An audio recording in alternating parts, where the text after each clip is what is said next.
Cinema ছেড়ে কৃষক হওয়ার স্বাদ মিষ্টি জান্নাতের। ঢাকায় সিনেমার আলোচিত নায়িকা মিষ্টি জান্নাত গেল বছর ডালিউডের বেশ কয়েক তারকাদের নিয়ে তুমুল আলোচনায় ছিলেন তিনি।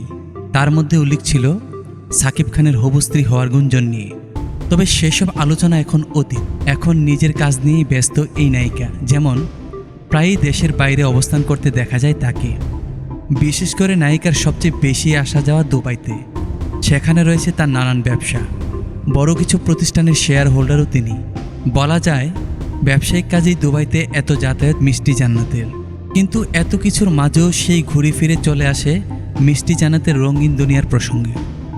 নায়িকা যেহেতু অনেকটা সময় ধরে শোবিজ থেকে দূরে, তাই প্রশ্ন ছিল এবার সিনেমায় ফেরা নিয়ে। সম্প্রতি গণমাধ্যমে দেয়া এক সাক্ষাৎকারে অকপটেই সব জানালেন এই ডালিউড নায়িকা। সিনেমায় ফেরা প্রসঙ্গে মিষ্টি জান্নাত বলেন, আমি সিনেমা করতে চাই, আরও ভালো কাজ করতে চাই, 4-5 বছর থাকতে চাই, এরপর কাজ ছেড়ে দেব কিনা জানি না। তবে এমন একটি জায়গায় চলে যেতে চাই যেমন পাহাড়ে গিয়ে চাষাবাদ করব, কৃষক হব, সেখানে শাকসবজি চাষ করব। তখন আমি বলবো আমার পদবি ডাক্তার থেকে কৃষক হয়ে গেছে। সাক্ষাৎকারে সিনেমা জগৎ নিয়ে খানিকটা তিক্ত অভিজ্ঞতাও শেয়ার করলেন মিষ্টি জান্নাত।